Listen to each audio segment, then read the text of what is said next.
역대상 29장 10절에서 12절. 다윗이 오늘 회중 앞에서 여호와를 송축하여 이르되 우리 조상 이스라엘의 하나님 여호와여, 주는 영원부터 영원까지 송축을 받으시옵소서. 여호와여, 위대하심과 권능과 영광과 승리와 위엄이 다 주께 속하였사오니 천지에 있는 것이 다 주의 것이로소이다. 여호와여, 주권도 주께 속하였사오니 주는 높으사 만물의 머리 되심이니이다. 우와, 주가 주께로 말미암고 또 주는 만물의 주가 되사라. 손에 권세와 능력이 있사오니 모든 사람을 크게 하심과 강하게 하심이 주의 손에 있나이다. 아멘.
하나님은 누구신가? 안에 있는 걸 소리 좀 들려주세요. 하나님은 누구신가?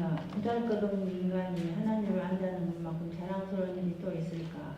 그분을 아는 것이 최고의 지식이요, 인간을 인간답게 만드니 가장 안전한 길이다. 이 점에 대해 스펄전 목사는 이렇게 우편적으로 말했다. 하나님의 자녀의 관심을 끌 수 있는 가장 차원 높은 과학자이자 하나님의 자녀의 관심을 가장 위험 있는 철학은 하나님의 자녀의 관심을 끌 수 있는 가장 차원 높은 과학이자 가장 위험 있는 철학은 그가 아버지라 부르는 위대한 하나님의 이름과 본질과 인격과 사역과 행하심과 전제하심에 대해 연구하는 것이다. 이 하나님을 깊이 묵상하는 것만큼 우리의 마음을 고양시키는 것이 없은 없다. 그것은 너무 강대한 주제이기 때문에 우리의 모든 생각이 그 강대함 속에서 길을 잃어버리게 되고, 그 주제가 너무 깊은 것이기 때문에 우리의 자랑이 그 무한함 속에 묻혀버리게 된다. 여러분은 자신의 소품을 잊으려 하는가? 그렇다면 여러분 자신을 하나님 그 가장 깊은 바다에 빠뜨려 보라. 그의 무한하심 속에 빠져보라. 그러면 여러분은 지친 침상에서 온기를 되찾고 다시 힘이 넘쳐 자리를 서고 일어나게 될 것이다. 네. 자, 무슨 내용이에요 이게? 한마디로 요약을 해보세요. 무슨 내용입니까? 너무 어려운. 네? 어려워. 한글인데? 한글에도 이 내용 자체. 무슨 내용이에요? 뭐 하라는 내용이에요?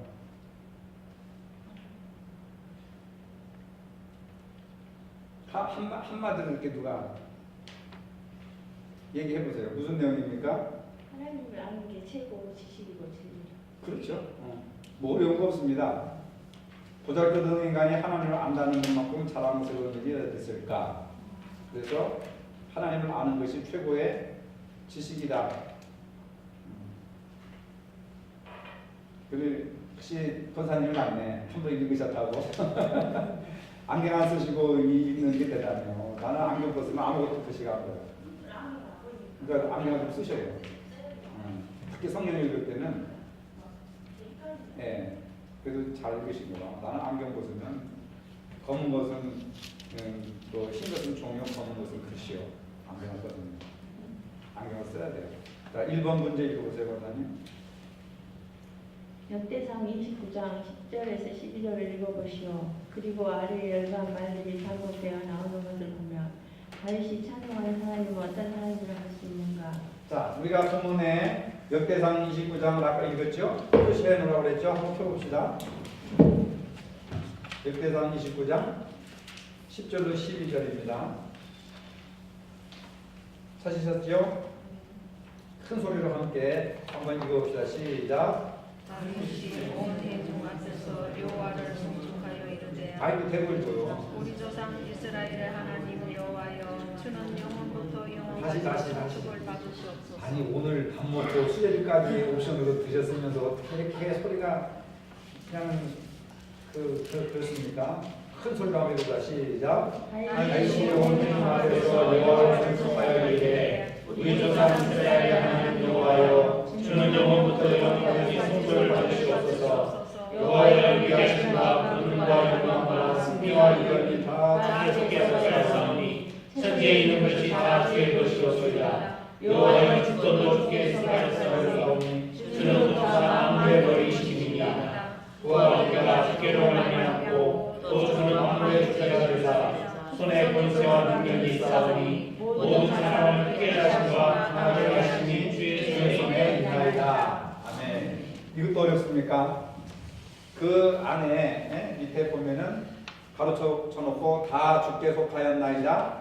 다 주의 것이니이다. 만물의 벌이 되십니다. 주께로 말미암고 만물의 주제 주의 손에 있나이다. 이것이 바로 다윗이 하나님에 대해서 찬송하는 그런 내용인데 하나님은 어떤 하나님이라고 하셨는가? 하나님은 어떤 하나님이요? 모든 것이 다 주께 속하였나이다. 그렇죠? 그렇죠? 여러분 모든 만물이 다 주께 속하였나이다. 이 얘기는 무슨 말이에요? 장난감 샀어요 또. 네? 장난감 샀어요. 쓰는 게 중요한 게 아니에요. 개념을 이해하는 것이 중요한 거예요. 모든 것이 다 주께 속하였나이다. 이 얘기는 무슨 얘기예요? 지금 다윗이 하나님을 찬양했는데 어떤 하나님이냐? 다윗이 믿는 하나님은 어떤 하나님이냐? 모든 것을 그렇죠. 모든 것이 다 하나님께 속하였다. 하나님의 창조주시고 주인이시다. 여러분 그걸 믿습니까? 하면은 싫어도 이거 인정하기가 굉장히 힘든 거죠. 내 시간과 내 의지와 내 생명과 내 자식과 내 남편과 내 재산과 내 재능과 의식과 무의식까지도 다 주께 속하였다. 이런 걸 고백하는 거예요. 이게 굉장히 중요한 개념입니다. 다윗이 이런 하나님을 믿었잖아요. 온 천지 만물이 다 주께 속하였나이다. 예?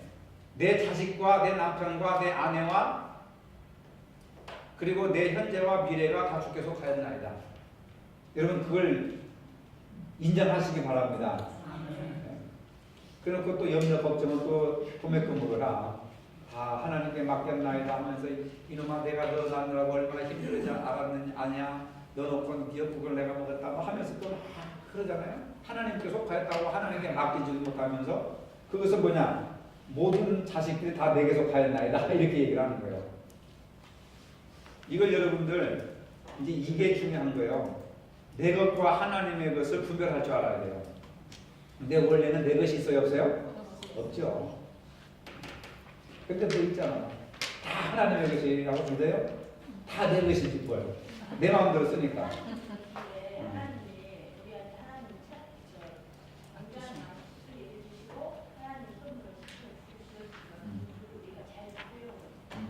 그렇죠. 10분의 1을 하나님의 것으로 인정한다고 하는 게 이게 대단한 거죠. 사실. 그렇죠?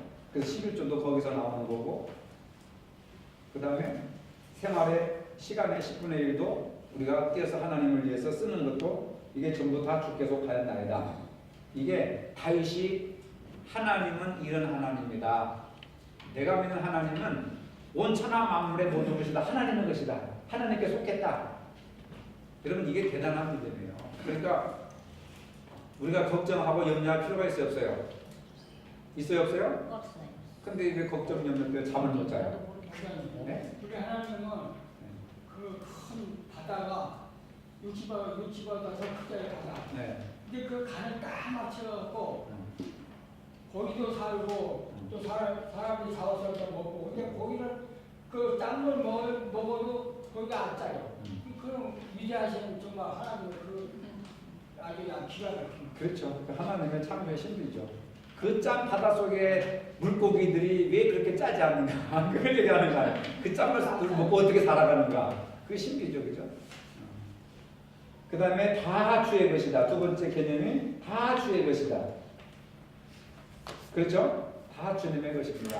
여러분들의 것은 다 주님의 것이다. 내 것은 하나도 없고 다 주님의 것이다.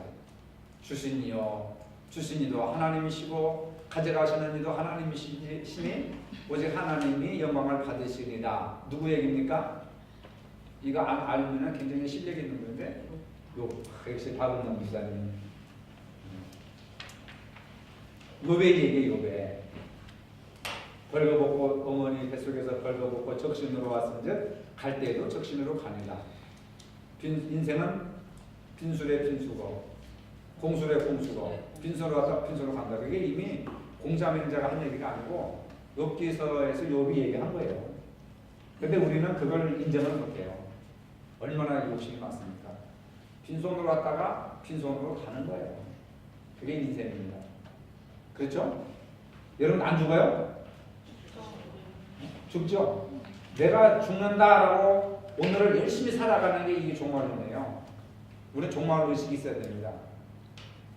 근데 잘못된 교회에서는 목사들은 어떻게 가르치느냐? 나중엔 다 망한다, 멸망한다. 이걸 종말론이라고 해요. 물론 그것도 종말론이라고 하지만 성경적인 종말론은 미래의 죽음을 지금 이 시간으로 끌어와가지고 내가 언젠가는 죽으니까 오늘 내가 알차게 사랑하면서 최선을 다해서 살아야겠다. 이게 성경적인 종말론이에요. 아 죽으면 우리는 10년 20년 다 죽는다. 그러니까 노세 젊은 노세 늙어지면 못 노나네 하고 흥청망청 살아가는 건 이건 세상적인 종말론이고, 성경적인 종말론은 실현된 다가온 종말론과 미래 종말론 두 가지가 있는데, 예수님의 종말론은 뭐냐면 미래 종말론보다도 미래의 것을 끌어와가지고 현실 속에 살아가는 거예요. 예수님. 이건 굉장히 어려운 말입니다. 하여튼 다 주님의 것. 나는 언젠가 죽는다. 그러니까 오늘 내가 최선을 다해서 사랑하고 열심히 살아야지 하고 열심히 살아가는 것이 종말론적인 삶이에요. 아시겠습니까? 우리는 지금 종말에 살고 있는 거예요. 세상 끝에 사는 시간의 끝이 아니라 언젠가 우리가 다 죽는다, 나도 죽는다 하는 그런 종말에 대한 의식을 현실 속에서 지금 하면서 이 인간을 도저히 사랑할 수 없는데 나중에 죽을 때 후회할까봐 내가 사랑해야지 하고 그 원수를 가슴에 품고 살아가는, 그게 종말론적인 사고방식이라 성경적인. 이해가 됩니까? 만물의 머리, 모든 것이 다 주께로 말미암고 만물의 주인, 그리고 모든 것이 다 주의 손에 있나이다. 다윗이 위대하잖아요, 그죠? 네? 이런 한 가지 개념만 봐도 다윗이 위대하잖아요. 그래요, 안 그래요? 그렇습니다. 네. 우리는 다윗 하면 맨날 골리앗 때려 죽인 것만 얘기야, 항상. 네? 다윗 하면 골리앗 죽인 사람. 한 걸음도 나가지를 못해요. 우리 어렸을 때부터, 지금부터 40년 전, 50년 어렸을 때는 기억이 안 납니까? 중학교 때 맨날 다윗 하면 골리앗 죽인 사람으로. 그리고 더 이상 얘기를 안 하는 거야. 다윗을. 그러니까 그러면 뭐 나보다 막 잘 뭐 키 크고 막 힘센 사람 다 때려 죽여야 돼. 다이처럼. 그걸 또 자식들한테 용기라고 또 가르치는 거 우리는. 너보다 더 힘센 놈 다 때려 죽여라. 너보다 잘난 놈 다 무너뜨려라. 짓밟아야 된다. 막 이런 식으로. 근데 다윗이 위대한 것은 골리앗을 때려 죽였기 때문에 위대한 것보다도 하나님을 제대로 알고 제대로 섬겼다. 그게 더 위대한 거예요. 그렇죠? 그러니까 여러분들 다윗을 생각할 때에는 골리앗도 죽였지만은 그래서 위대하지만 역대상 29장 10절로 이 12절의 말씀을 보니까 다윗이 더 위대한 사람이다 하고 골리앗과 연관시키지 말고 말씀과 연관시켜가지고 다윗이 이런 위대한 고백을 하고 있구나. 네? 아시겠어요? 그러면 다윗이 이런 위대한 고백을 했으면 우리도 어떤 고백을 해야 돼요? 다윗과 같은 고백을 해야 되죠. 그러니까 여러분들이 이것을 여러분들의 것으로 삼아야 된단 말이에요. 백날천날 빈칸에다 10번, 20번 써도 소용없어요. 실제로 모든 것이 다 하나님께서 했다. 내 것은 아무것도 없습니다. 다 아버지의 것입니다. 그렇게 다 맡기고 살아야 돼요. 맡기지 못하니까 늘 머리 아프고 스트레스 받고 잠 못 자고 신경안정제를 복용해야 되고 수면제를 복용해야 되고 그렇잖아요. 여러분 맡기는 것이 믿음인 줄로 믿으시기 바랍니다. 성경이 너무 위대한 책인데 사람들이 성경에서 길을 찾으려고 하지 않고 엉뚱한 데서 길을 찾다 보니까 이게 문제가 심각해집니다. 불교에 그런 말 있잖아요. 달을 쳐다봐야지 왜 달은 안 쳐다보고 몸만 쳐다봐요? 달을 가리키는 손가락만 쳐다보느냐. 달을 가리키면 달이 진리라고 하면 달을 쳐다봐야지 왜 손가락을 가리고 손가락을 쳐다보는 거예요. 손가락이 뭐 매력지 색깔이 어떻고 손가락이 왜 이렇게 못생겼고 지저분하고 왜 그러느냐. 이건 아무 소용없어요. 이 손가락이 지시하는 달을 쳐다봐야 되는 거라. 무슨 얘기인지 아십니까? 성경이 달이라고 한다면 진리, 다른 진리의 상징성 아니에요? 성경을 봐야지. 네? 성경을 안 보고 설교가 기네, 짧네, 뭐 교회가 덥네, 춥네, 뭐 계단이 많네, 없네 이런 거 아무 소용없어요. 이건 그냥 여러분들 귀에 말씀 소리가 들리면 마이크 소리 감사하고 성경 읽을 수 있는 조명이 있으면 그것에 감사하고 비 안 맞고 예배 드릴 수 있는 공간이 있으면 그것에 감사하고 그래요 안 그래요? 그런 영성이 없을까? 오늘 나도 내가 설교했잖아요. 무슨 내용이었습니까? 설교 내용이 뭐였어요? 설교 생명의 떡. 네. 생명의 떡은 어떻게 살아가는 거예요? 네? 벌써 이제 코를 많이 잡수셨구나. 자, 복습 시간 합시다. 낮에 설교. 조성래 권사님. 교회 와서 말 한마디도 안, 제일 말 안 하시는 분이 조성래 권사님입니다. 말을 좀 시켜야죠. 권사님, 오늘 마이크 갖다 드려요. 오늘 설교, 아이고 뭐, MBC, KBS에서 다 기자들이 마이크를 다 갖다 드려요. 오늘 설교, 생명의 떡에 대해서 이해하신 대로 그냥 얘기해 보세요. 한마디만이라도.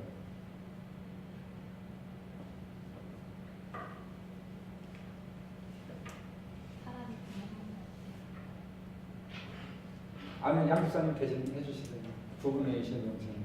하나님의 말씀으로 살아간다. 또 이제 아시는 분, 다른 또 각도에서 보신 분.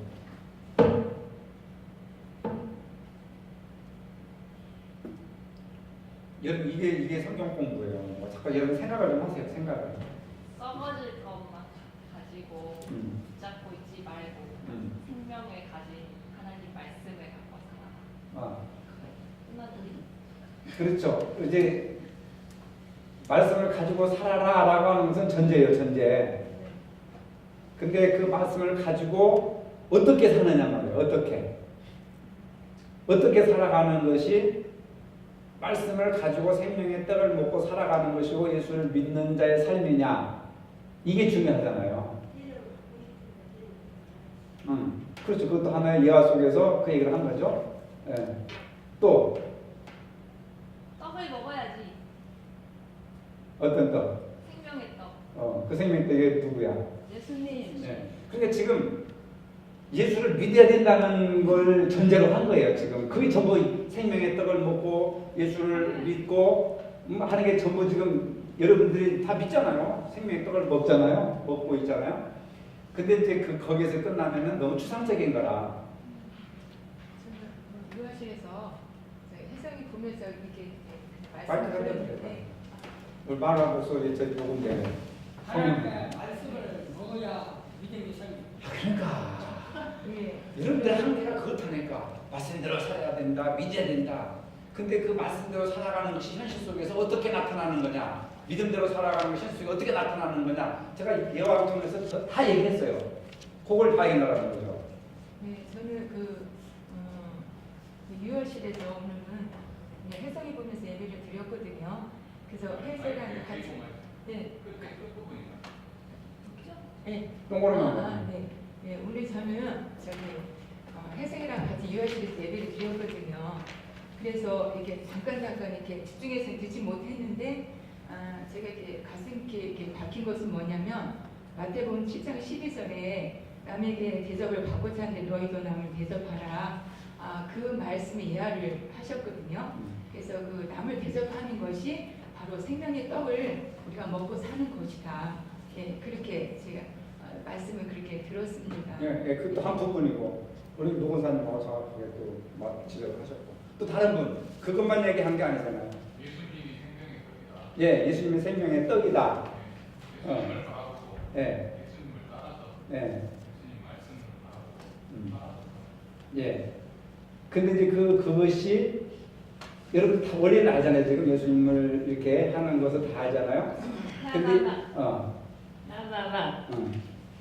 아니 근데 믿는 게 전부가 아니다라고 하는데 아니지. 전부가 그게 아니야. 아니 저는 뭐 믿음에 뭐 지금 말씀하시는 게 뭐 떡을 먹는 구체적인 사례를 말해라 이런 것 같은데 아니 구체적인 사례가 과연 필요한가 싶어서요. 믿는다고 하잖아요. 뭐지? 베드로가 뭐 무리를 건너잖아요. 그걸 믿었으면 그냥 무리를 건너는 거예요. 근데 그거를 사례가 필요해요? 그거 어떻게 보면 안 믿는 거 아닌가? 그게? 안 믿는 거. 전혀 지금 방향 초점이 지금 달랐어요. 그거 아니요? 전혀 아니에요. 지금 자 보세요. 중요한 것은 뭐냐면 다 이렇게 얘기한 거예요. 생명의 떡은 예수님이고 예수님을 믿어야 영생을 얻는다. 그거죠. 그리고 이제 여기서는 그것을 영생을 얻고 생명의 떡을 먹고 사는 사람들은 이렇게 살아간다. 이제 삶에서 적용하는 부분을 지금 얘기를 하는 거죠. 그래서 남에게 대접을 받고자 하는 대로 너희도 남을 대접하라. 남을 대접하는 것이 생명의 떡을 먹고 사는 사람의 삶의 모습이다. 이렇게 얘기를 한 거예요. 먹자가 아니라 믿자가 아니라 믿는 사람들은 이렇게 살아간다. 생명의 떡을 먹고 예수님을 믿는 사람들은 남을 대접하는 삶을 살아간다. 이것도 하나의 이제 방법이고 또 다른 방법도 내가 얘기했어요. 또 다른 방법도. 병원에서 읽은 어느 분의 기도 생각 안 나십니까? 생각나요 안 나요? 자, 생각나는데 누가 한번 얘기해 보세요. 무슨 기도문을 갖다 그랬어요? 네? 전혀 기억이 안 납니까? 자식 때문에 속을 썩어도 자식이 부모의 기대에 어긋나는 삶을 살아도 감사하는 거예요. 자식을 통해서 얼마나 속 썩습니까? 부모님들 다 있잖아요. 부모 아닌 사람 혼자 있네. 몇 명 있네. 2명, 3명. 자식 가진 부모들이 속을 안 썩어본 적 있어요? 다 썩었죠. 자식 위해서 금식 안 해본 사람 있어요? 다 해봤죠. 기도 눈물 안 흘려본 사람 있어요? 눈물 흘렸잖아요. 네? 나랑 몸은 꼬보니보다 자식들 다 좋은 거 다 해줬잖아요. 그래도 기대에 어긋나는 삶을 살고 있을 때에 그 다음에 계획이 내가 계획한 것이 계획대로 안 되고 일이 틀어졌을 때 사업이 안 되고 땅이 안 팔리고 뭐 경제적으로 손해를 당하고 뭐 이런 일을 당했을 때 또는 인간관계 속에서 부모가 짐이 되고 여러 가지 이렇게 어려운 일이 있었을 때에도 예수 믿고 생명의 떡을 먹고 사는 사람들은 불평하고 원망하는 것이 아니라 어떻게 산다고 했어요? 감사하고 주님께 감사하고 이런 기회를 통해서 저 주님 앞에 나아갈 수 있게 해주셔서 감사하고 이런 기회를 통해서 나의 교만을 바라보게 해주셔서 감사하고 이런 삶의 자세로 살아가는 것이 생명의 떡을 먹고 살아가는 사람들의 삶의 자세다. 근데 오늘 우리들은 이런 게 약하단 말이에요. 나는 예수 믿습니다. 나는 생명의 떡을 먹습니다. 나는 예수 믿는 지 몇십 년 됐습니다. 해도 실제적으로 자식 때문에 집 나가고 막 자살하고 그 다음에 가정불화가 일어나고 사업이 안 되고 경제적으로 어려우면 뭐 이혼하고 그 다음에 뭐 막 경제적인 문제 때문에 서로 막 싸우고 불화가 되고 자식들 부모와 자식이 원수간이 되고 부부간에 원수가 되고 이웃과 원수가 되고 이런 게 뭐냐면 그 사람들이 예수를 안 믿어서 그런 게 아니에요. 예수가 무엇인지를 모르니까 예수를 그냥 단지 머릿속에 이념 속에서 나는 믿는다라고 생각을 하고 삶은 따로 생각을 하니까 그러는 거예요. 예수를 믿는다고 하는 것은 예수님의 가치관과 성경에서 가르쳐주는 가치관을 현실 속에서 가지고 살아가는 거예요. 네, 목사님. 네. 예수 믿는 사람은 어떻게 사냐 그 말씀이죠. 네. 어떻게 하면 예를 들어서 이제 시내로 나갔어요. 시내로 나갔는데 시내로? 예? 시내? 네. 시내로 나갔는데 어떤 거지가 이제 발도 못 쓰고 손도 못 쓰고 길에서 자게요. 네, 그런 분들 많죠. 네, 그런 사람이 있어요. 그 사람은 내 주머니에 돈이 있는데 마음적으로 아유 저 거지를 누가 좀 돈이 좀 안 주나 그 생각하는 게 그걸 예수 믿냐 안 믿는 사람도 그 돈을 주고 가는데 믿는 사람을 보고 아이고 저 자기 돈이 있는데도 누가 돈을 좀 줬으면 그 마음을 먹는 게 그 예수 믿는 아이죠. 내 직접 내가 실제로 도와주는 게 예수 믿는 문제 아니에요? 그 예수 도와주는 것이 예수 믿는 것이 아니고 도와주는 것이 예수님의 뜻대로 살아가는 거예요. 알았어요? 도와줘야지. 어려운 사람 있으면 형편에 되면 도와줘야죠. 예. 그게 꼭 뭐 예수 믿는다고 해서 도와주는 것은 불교 신자들도 얼마든지 해요. 안 믿는 사람도 얼마든지 해요. 공적을 쌓기 위해서. 그러나 예수님이라면은 분명히 사랑을 하라. 내 이웃을 내 몸처럼 사랑하라 했으니까 예수님이라면 충분히 이웃 사랑에 대해서 하라고 말씀하시니까 주저없이 해야 되는 거죠. 그게 예수님 믿는 게 아니고 그것이. 네, 그 좋은 거예요, 집사님. 그렇게 사랑을 많이 실천해야 돼요. 이 두 분이 말씀하신 것처럼 대접을 받고자 하는 대로 너희 남은 대접하라. 그러면 그 집사님이 그분한테 나중에 5,000원을 심었다면 나중에 뭐 5만 원, 50만 원으로 와요. 왜냐면 심은 대로 거둔다. 뿌린 대로 거둔다. 성경 말씀이니까. 그러니까 여러분들 다 예수를 믿어요. 안 믿는 게 아닙니다. 다 생명의 떡을 먹고 예수를 믿는데 단지 현실 속에서 적용하는 부분이 실제적으로 말씀이 삶 속에 적용되는 부분이 약하단 말이에요. 그러니까 그 분은 모든 걸 다 감사한 거예요. 감사. 저는 이승기 집사님이 계시지만 언젠가 이승기 집사님이 날 구원하신 주 감사. 그 찬송을 한번 했어요. 언제 했죠? 그때 특송을 아침 대회 찬송 인도하시면서 하셨는가? 그때 했죠. 나는 그때 딱 느껴왔었어요. 저분이 왜 저 노래를 지금 부를까? 진서가 의과대학에 안 가고 마음이 전부 상했었잖아요. 우리가 마음이 좀 이렇게 가라앉았었잖아요. 그랬는데 부모님은 얼마나 그 마음이 상했겠어요. 기대에 어긋나는 길로 안 가고 물론 실패한 건 아니에요. 뭐 돌아서 가고 어떻게 해도 되지만은 그러나 부모님의 1차 할머니 할아버지 부모님 1차는 뭐예요? 의과대학에 딱 합격하는 것이 소원이었고 목표였잖아요. 근데 진서가 그걸 이루어내지를 못했는데 부모님들이 굉장히 속이 상했겠죠. 근데 그 즈음에 집사님이 그 노래를 부르시더라고. 나를 구원하신 주 감사. 그래서 뭐 형편이 이랬지만은 저 노래를 통해서 집사님이 하나님 앞에 신앙 고백을 하고 있구나. 감사하다고 받아들이고 있구나. 그런 의미로 부르셨는지 아무것도 모르지만 저는 그걸 느낀 거예요. 참 대단한 믿음을 가졌다. 대단한 믿음. 여러분 자식이 워낙 기대하지 않는 길로 갔을 때 날 원하신 주 감사 찬송 부를 수 있어요? 어렵죠. 힘들어요. 근데 그 노래를 딱 하시더라고요. 그래서 이 상황을 저분은 저렇게 감사로 받아들이고 있고 찬양을 하고 있구나. 저는 그 생각을 한 겁니다. 여러분들은 그런 걸 못 느끼셨을지 몰라도 느꼈어요? 이게 역발이에요, 이게. 네. 네, 그래서 참 저도 막 감격이 오더라고요. 가슴이 뭉클하고. 가슴이 찡. 그래서 내가 더 진서를 더 열심히 이렇게 옆에서 잘 좀 이렇게 가르치고 이렇게 뭔가 대화도 좀 열심히 해야 되겠다. 그런 생각이 순간적으로 들더라고요. 그러니까 단지 노래 한 곡을 부른 게 아니에요. 그건. 지금 이 모든 상황에서 나의 신앙을 고백한 거예요. 하나님 앞에. 여러분 이런 믿음의 자세를 여러분들이 실제로 가져야 돼요. 안 그러면은 내가 우리 교회에서 우리 가정에 헌금을 제일 많이 하고 막 봉사하는데 왜 자식이 뜻대로 안 됐을까 하고 낙심하고 절망할 수도 있지요. 그렇죠? 근데 그런 상황에서 그렇게 날 원하신 주 감사, 전부 감사잖아요. 뭐 장미, 꽃, 가시에도 감사. 그 참 가시에 장미에 찔렸는데 아픈데 감사할 수 있겠어요? 그러니까 잘 돼도 감사, 못 돼도 감사. 네? 이게 생명의 양식을 먹고 예수 믿는 사람들의 삶의 태도라는 거예요, 이게.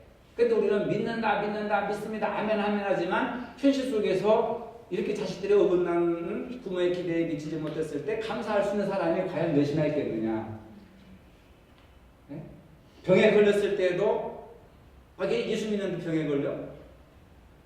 그럴 거야 예수 왜 믿어? 이렇게 생각하는 것보다 병에 걸린 것도 감사하고 그래서 그 병을 통해서 더 하나님 앞에 가까이 나아갈 수 있음을 감사합니다라고 고백할 수 있고 그런 삶의 자세를 갖는다는 게 이게 중요한 거예요.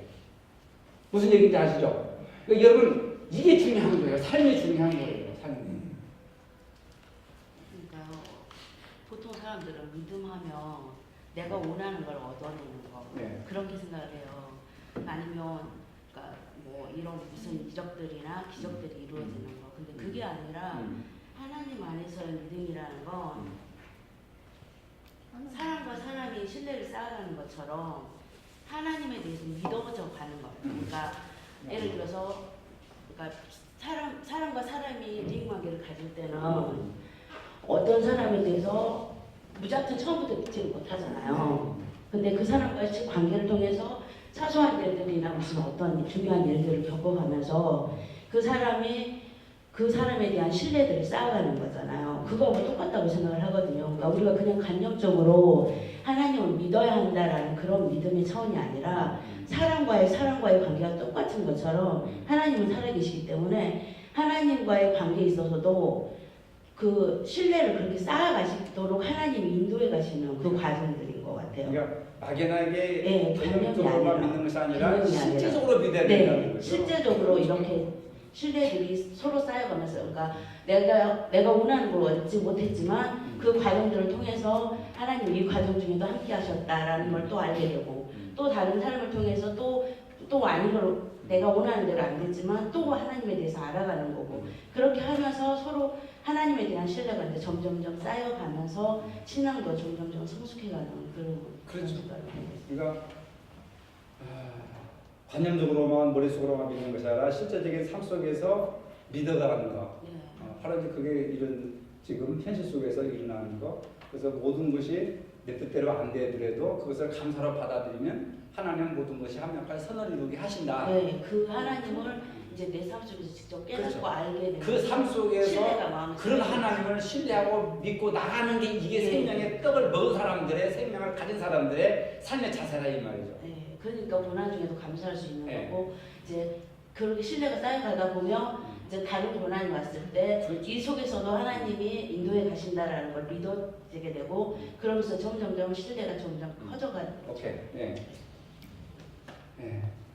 굉장히 중요한 거죠, 그죠? 그냥 우리는 나는 교회 다니니까 예수 믿는다 하면서 실제적인 삶 속에서는 예수님과 거리가 있는 바리새인들과 사두개인들처럼 그런 종교적인 요식 행위로만 그친다고 한다면 그건 예수님에게 칭찬 듣는 것이 아니라 아주 꾸준히 듣고 책만 받는 그런 것이죠. 굉장히 저는 여러분들한테 막연하게 믿으라. 이게 저도 어렸을 때부터 어머니 뱃속에서부터 교회를 벗어나 본 적도 없고 세상 직업을 한 번도 가져본 적도 없고 다른 직장을 가져야 된다고 생각도 않고 초등학교 때부터 목사가 되기로 고등학교 3학년 때까지 생활 기록부에 보면 전부 장래희망 목사 이런 사람이었어요. 그런데 믿는다고 하는 것이 너무 추상적인 거라 교회만 열심히 다니면 나는 믿음이 다 해결되는 줄 알았거든요.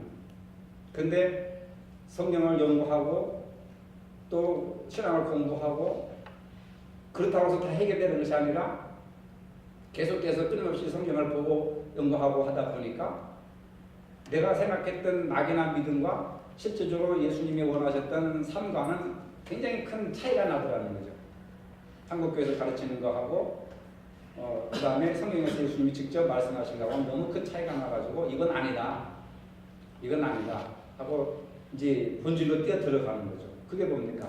우리의 삶이에요. 삶. 저는 생활 영성을 강조하는 거지 가만히 기도원이나 뭐 수양관에 가서 혼자 바보자 들고 평면하면서 수양하는 그런 것은 아니에요. 물론 그런 것도 때로는 필요하지만 삶 속에서 부딪히는 삶 속에서 직장 속에서 직장 상사와 부부간 관계 속에서 자식들과 관계 속에서 이웃과의 관계 속에서 어떻게 하면 그리스도의 가치관 그리스도의 가르침과 정신을 가지고 살아내느냐 어떻게 하면 그런 가치관을 가지고 살아가느냐 이것이 가장 중요한 것이다 하는 것을 터득하고 나서 계속해서 여러분들에게 강조하는 게 삶의 영성, 생활 영성. 삶을 떠나서는 아무것도 의미가 없는 거죠. 근데 다윗이 바로 그런 걸 고백했더라고. 모든 것이 다 하나님께 속했습니다. 다 하나님의 것입니다. 하나님은 만물의 주인이 되십니다. 이 모든 것은 다 하나님께로부터 왔고 하나님의 손에 있습니다. 라고 고백하는 거예요. 그러면서 13절에 29장 13절에 누구이신가를 바로 아는 사람이 해야 할 일. 그런데 이렇게 믿는 하나님이 만물의 주인이시다 라고 하는 사람이 하나님을 어떻게 믿고 해야 되는 일이냐 어떻게 해야 되느냐 그겁니다. 29장 13절 어떻게 살아야 되느냐 하는 거죠. 13절 우리 하나님이여 이제 우리가 주께 감사하며 주의 영화로운 이름을 찬양하나이다. 뭐 해야 됩니까? 하나님께 감사하고 찬양. 나오죠? 병들었을 때도 뭐 하라고요? 감사. 자식이 어긋난 길을 갔을 때도 뭐 하라고요? 감사. 남편이 제 뜻대로 안 됐을 때도 감사. 마누라가 제 뜻대로 안 됐을 때도 감사. 여러분 이게 쉬운 일이 아니에요. 어려운 일이죠. 그래 이걸 우리가 훈련을 못해서 어려운 거예요. 교회에서 이런 걸 안 가르쳐요. 그냥 믿으세요. 믿습니까? 아멘. 지금 그렇게 그거예요. 한계가 그겁니다. 한국교회 한계가. 믿으라는 거예요. 믿으라는 거. 믿어야죠. 대체 저는 그게 아까부터 이상한 소리 해서 미안한데 제가 하고 싶은 말이 박은남 집사님이 하고 싶은 말을 한 말을 하고 싶었던 거거든요. 아니 제가 믿음이라고 하잖아요. 근데 저는 잘 교회 다니는데 잘 모르겠어요. 사람들이 믿는다고 하는데 예수님이 뭘 믿는다고 하는 건지 저는 잘 모르겠어요. 그렇지. 예수님이 있다는 걸 믿는 것 같아요. 여기 많은 교회 다니는 모든 분들 존재론을 믿는 거지. 예수님이 존재한다. 있다는 걸 믿는 거예요. 있다는 걸 믿는 거지 예수님이 어떤 분이신지는 안 믿는 거예요. 그건 제가 아까 믿지 않는다고 했잖아요. 그건 어떻게 보면 예수님 존재를 믿는 거지 예수님을 믿는 건 아니에요. 예수님 자체는 제가 볼 때 복을 주고 뭐 아니면 내가 기도한 걸 이뤄주고 이런 예수님은 믿어요 사람들이. 근데 나에게 시련을 주고 고난을 주는 건 그런 예수님은 믿지 않아요. 어떤 사람의 부분만 믿는 게 과연 진짜 믿음인지 전 모르겠고 그 사람 자체를 다 믿는 게 믿음이라고 생각하거든요. 그런 의미에서 저는 믿음이 없다고 생각한 건데 그게 제가 설명이 잘 안 된다고.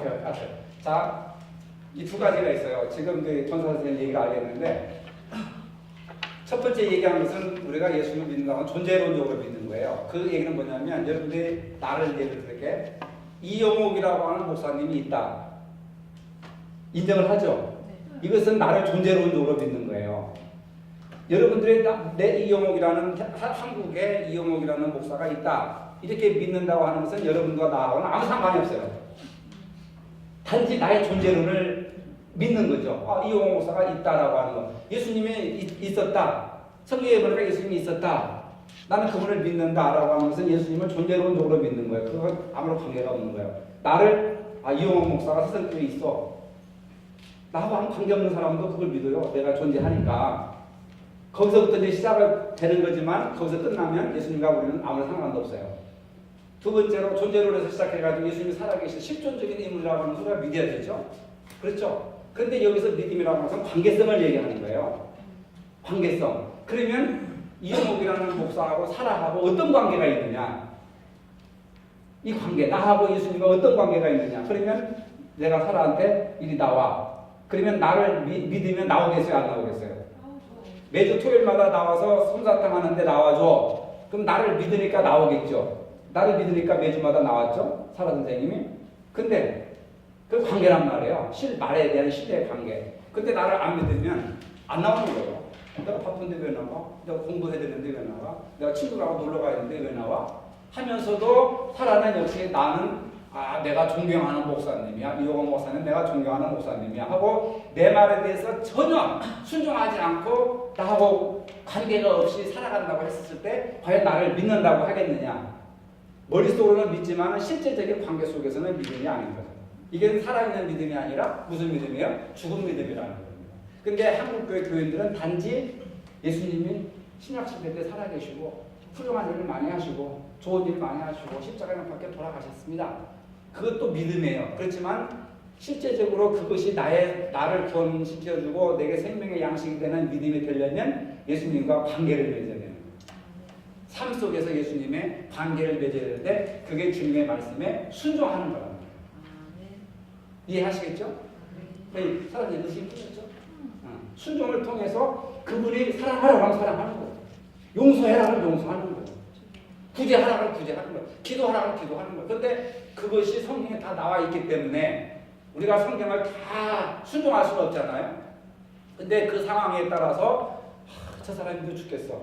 그러면 성경은 뭐라고 하니까 내 이웃을 내 몸처럼 사랑해라. 또는 원수를 내 몸처럼 사랑하라 하니까 그것은 우리가 순종을 해야 된단 말이에요. 그런 순종의 삶을 살아갈 때에 바로 생명이 되신 예수님이 내 안에서 역사하시는 거라는 거예요. 역사. 이해가 되십니까? 네. 그러니까 한국교회 교인들은 어디에 함몰되어 있느냐, 매여 있느냐면 예수님에 대해서는 알아요. 근데 그분과 나와의 관계에 대해서는 우리가 신경을 쓰지 않아요. 그러니까 교회를 다니는 것으로 끝나는 것이 아니라 그 교회 생활을 통해서 예수님과 또 직장 생활이나 사회 생활을 통해서 예수님과 관계를 맺는 거예요. 그러니까 신앙생활은 예수님을 존재론적으로 믿는 것이 아니라 관계 맺는 거예요. 관계 맺는 거예요. 마틴 부버라고 하는 사람이 쓴 나와 너라고 하는 책이 있는데 그 관계 맺음이라고 하는 것이 나와 너와의 관계예요. 나와 너와의 관계, 나와 그것과의 관계가 있는데 나와 너와의 관계는 예수님과 나와의 인격적인 관계를 말하는 거예요. 나와 그것과의 관계는 예수님을 도구로, 아까 누가 사라진 얘기했나? 기도하면 돈 주고, 기도하면 물질 주고, 기도하면 뭐 주고 예수님을 그 목적으로 삼는 것이 아니라 예수님을 수단으로 삼는 거죠. 예수를 믿으면 건강하고 오래 살고 부자 되고 자식들 잘 된다 라고 하는 것으로만 예수님을 믿으려고 하다 보면 예수님이 목적이 아니라 그분의 말씀에 순종하는 것이 목적이 아니라 그분이 나의 목적을 이루는 수단이 되어버리는 거예요. 여러분 내가 노은수 권사님하고 인격적인 관계를 맺는데 이 양반을 이용하고 내가 돈을 좀 뜯어내야 되겠다. 이것은 이 집사 권사님을 인격적으로 대해주는 것이 아니라 이 사람을 이용하는 거죠. 수단으로 이용하는 거죠.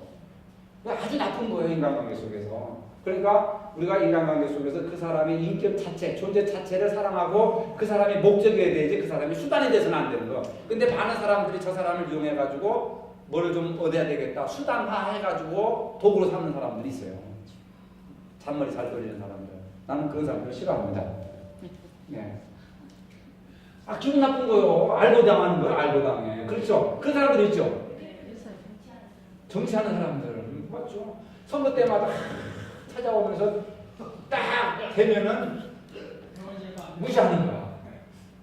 그러니까 이제 이용당하면 안 되는 거야. 대표적으로 아주 권사님 말씀 잘하시는 거야. 앞자리에 앉으면 지혜가 온다니까 그렇게. 정치하는 사람. 오늘 여기까지 해야 되겠네. 영어 거라고 모여야 되겠습니다. 감사 찬양. 네. 다음 주에 또 한번 읽어보시고 답답하시고 같이 얘기할 수 있도록. 여러분들이 도움이 되십니까? 네. 이건 우리는 지금 성경 공부하지만 여러분들 좀 신학개론 정도 굉장히 깊이 있는 것까지 다루는 거니까 한 일주일 동안, 이번 주 일주일 동안도 여러분 다 고정관념을 깨뜨리시고 뭐 하세요? 감사하세요. 아시겠습니까? 감사하세요. 나한테 기분 나쁜 얘기를 해도 감사합니다. 저 사람을 통해서 내가 나의 잘못된 부분을 깨닫게 해주시고 자식이 속썩게 하거든 감사합니다. 저 자식을 통해서 나의 못난 모습을 보게 하시고 기도하게 하시고 하나님 감사합니다.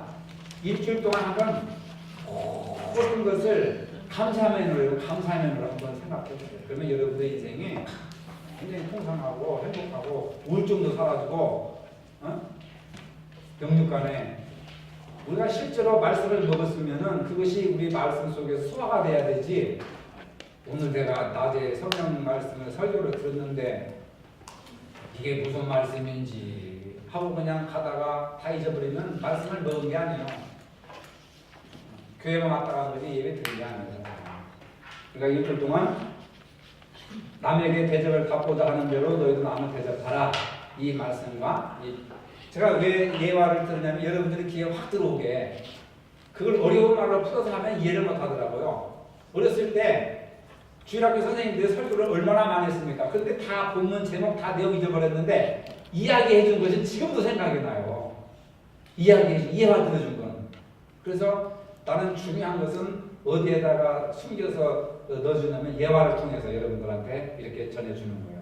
그리고 오후 시간에 반드시 이렇게 피드백을 좀 하는 게 필요할 것 같아요. 성경 설교 말씀에 대해서 물어보고 여러분들이 대답하고 그리고 또 이렇게 같이 이렇게 피드백을 해보는 것도 굉장히 중요한 것이니까 대접을 받고자 하면은 왜 대접을 안 하느냐 불평하지 말고 미워하지 말고 내가 먼저 대접하고 그 다음에 모든 일을 만났을 때 뭐 하라고요? 감사. 이 두 가지. 감사가 제일 큰 주님의 마음일 수도 있어요. 감사가 있어야 항상 기뻐하라 시전으로 기도하라 범사에 감사하라. 감사가 받침이 돼야 기뻐하고 기도할 수 있는 거예요. 아시겠죠? 감사. 여러분 감사를 내 인생의 1번으로 우선순위의 1번으로 교통사고 접촉사가 나면 막 멱살 잡고 막 거품 품지 말고 생명 지켜주신 것을 감사합니다. 실제로 그런 영성이 어렵지만은 이게 우리가 교회 다니면서 이런 훈련을 전혀 못했기 때문에 낯설은 거예요, 여러분들한테는. 이걸 가르쳐야 됩니다. 실제적인 걸 가르쳐야죠. 구체적인 걸 가르쳐야죠. 그냥 성경 구절 암송한다고 해서 그게 되는 게 아니더라고요. 우리가 성경을 몰라서 맨날 싸우고 미워하고 그럽니까? 그렇죠? 실천을 안 하니까 그렇죠? 네, 끝나가고 쫙 쌓이면 기도합시다. 하나님 감사합니다. 오후 시간에 이렇게 말씀을 가지고 함께 대화할 수 있게 해주시고 또 말씀을 다시 되새김질할 수 있도록 인도해 주셔서 감사합니다.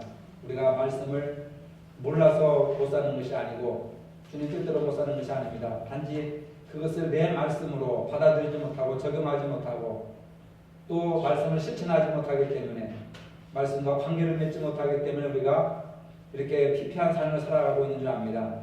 이제부터는 감사함으로 대접함으로 섬김으로 우리의 삶이 풍성해지게 하시고 가정과 교회와 우리가 사는 그 모든 영역에서 하나님의 주님의 생명의 양식을 드러낼 수 있는 능력 있는 삶을 살아갈 수 있도록 축복하여 주시옵소서. 예수님의 이름으로 기도합니다. 아멘. 예수 안에서 여기까지입니다.